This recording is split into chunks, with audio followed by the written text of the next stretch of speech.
Hello, you wonderful people, and welcome to another episode of Not Too Comic Book. This being a show where we talk about TV shows that are adaptations of comic books. For today's episode, I'm going to talk about the latest episode of Van Helsing. So in this episode, we have the trio of Vanessa, Scarlett, and Axel making it to San Francisco. I love the casual conversation of like, yeah, I'm kind of glad the Elder's dead. Scarlett been like, it would have been nice because at least he could have pointed us in the right direction. But Axel's like, I'm kind of glad. That SOP kept looking at me like I was food. But also, like, just that reaction between Vanessa and Axel at the beginning, I thought was kind of very indicative of the rest of the episode in the sense of, like, Axel's, like, kind of silently giving hand signals, and then Vanessa just walks past him and gives him the middle finger. It's like, what? I guess it's kind of like role reversal because it's like, oh, you're not kind of in charge. I'm kind of running things. It's kind of my operation. But to be fair, even back in the day in the hospital, Vanessa kind of did her own thing anyway. She wasn't really too keen on following orders in that extent. So, but still, you do kind of still feel like those roles are reversed. But Axel's looking after the soldiers that they come across. The word must spread far because they knew exactly who Vanessa was. I wonder, is it because you're soldiers, but probably more so just because it's like everyone's probably heard of like Vanessa, probably vampire hunter, slayer, and just like, oh my god, she's got powers and abilities and stuff like that. So maybe that's what that just simply comes down to. It's just interesting that they're soldiers. So I was wondering if they were in some shape or form connected to Axel in that regard, but no. They're just privates that were looking for the rest of like their people. They're the only ones potentially left. So Axel sticks behind with them. He doesn't want to leave Scarlett and Vanessa, but she's kind of like, we don't, your mission to protect me is over, which is, like I said, why I said it was kind of indicative of the episode, because it's like, yeah, because she doesn't really need him anymore, because it's like, she kind of knows who she is now. She's found her sister. She's got these powers. Like, because, like, I guess because you don't want to think, it's kind of sad to think about, but it's like he's more of a liability because he's not as skilled as they are. They can, well, once again, we still haven't seen whether Axel really reaps the benefits like everyone else has. I mean, the only one we've really seen is Phil and Julius because they both heal, and Phil literally came back from the dead after the whole Lucky situation last season. So that begs the question, like, what can he really do? That, like I said, it hasn't really come up whether or not he really reaped any of the benefits. I mean, when you actually think about it, maybe it's just kind of one of those things like, yeah, it happened, you just don't get to see it. But it's like anytime, even like, oh, remember last season, the visions and stuff like that? We never saw Axel actually get them because everyone else did except for him. But to be fair, maybe it's just because he never slept. So we never, well, within the confines of the show, he never slept. So we never got to see him have the visions. Who knows, So that kind of crosses your mind.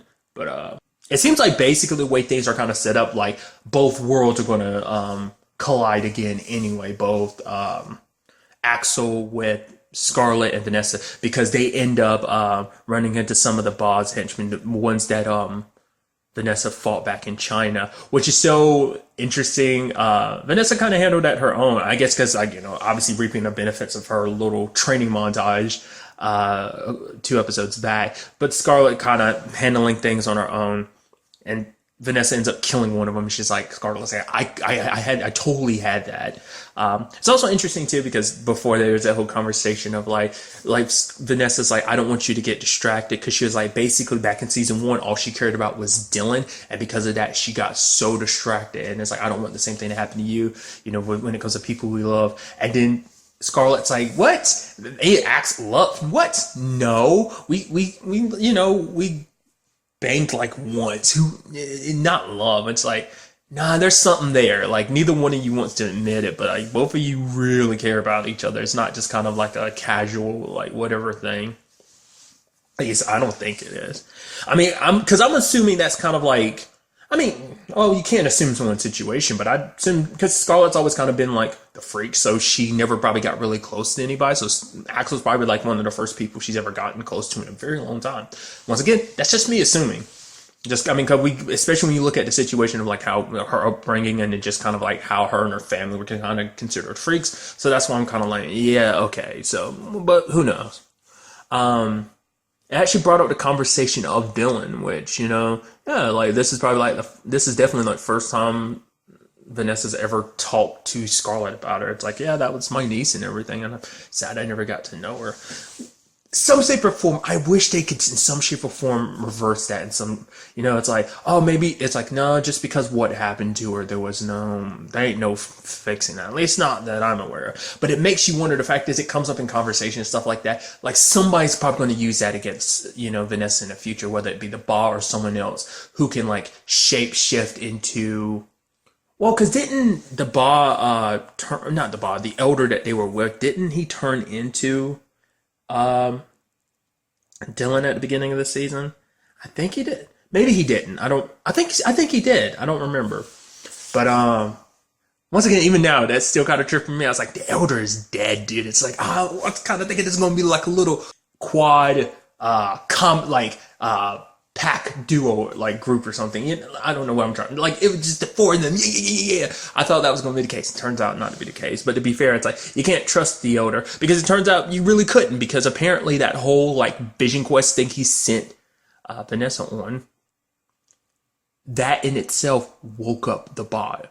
Because like they find out like, oh, like everything was quiet until 3 weeks ago. Then shit kind of went crazy in this area of San Francisco because of that. I guess it takes certain interactions with the Van Helsings to kind of trigger them or something. Because it took Vanessa screaming, after losing Dylan, that pain and that what's inside of her bubbling to wake up the elder. So I guess it took something else entirely to kind of wake up the Ba. Which I guess maybe the same thing applies to the other elders. Maybe they're not awake either, or maybe they're just kind of off doing their own thing. I don't know. Because the others were awake, you'd think that they'd go out of their way to reunite, in some shape or form, especially trying to bring back the Dark One and everyone, so it makes you wonder. We see that Scarlet ends up getting poisoned, so now they got even more reason to track down the Ba because they need to cure her, because only the Ba's blood can cure her, which is why I'm kind of like, okay, roads are going to converge, because Axel and the boys, they got taken out, and we see them kind of getting yanked away. Doesn't mean they got killed. So we'll ultimately see what the Ba, because I wonder what the Ba is 100% doing, because it does seem like she's just killing and eating people, but it's like she goes out of her way to drag them back. So not less the Ba doesn't really go out and her soldiers are basically going out and collecting people for her, Who knows? We got introduced to Barry, or the Burrier. He's like, ooh, he comes out of nowhere and bashes one of them in with a brick, and he's like, ooh, he just got buried. I'm like, are you serious, dude? I like you, Barry. Wearing the mask and everything. There was literally a point where he pulled down the mask for no reason. It's like, oh, they came across the crates and stuff. Next shot, you see he's got the mask down. It's like, you literally put the mask down for nothing. I guess you were thinking it might have been go time, but still. It's like, oh, we don't need Barry. We need the Barrier. And it's like, I love it, dude. Other than that, we finally get our look at everything going down on the other side of things with the other group in Denver. Turns out Callie and the others are kind of somewhere else, but Phil, Julius, Doc, and Jolene are still together. Actually, they're kind of roommates with one another. Like Doc and Jolene are roommates, while Julius and Phil are, which complicated situations all around, because one, Phil can't stand being around Julius because Julius is the one that turned him. And also, first thing Phil did when he got turned was murdered his family.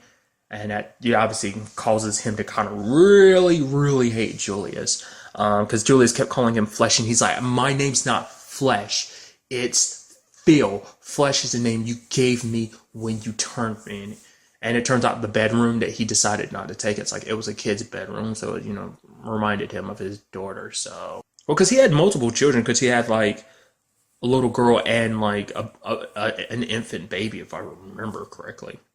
You know what's interesting? Because if I remember correctly, his wife is actually still alive. Because I think Phil had talked about that basically he had killed both children and then left his wife alive. So she might be, because that might be something we see like circle back around, I don't know, like, because I'd almost completely forgotten that. I think that's what he said back in season 1, that's what happened. So it could be he ends up running into his wife. That could be a complicated situation all on its own. But I'm curious to see what they ultimately end up doing with the whole Julius and him situation. I mean, it's kind of like Julius wasn't the same person he is now as he was as a vampire. So it kind of makes you go, okay.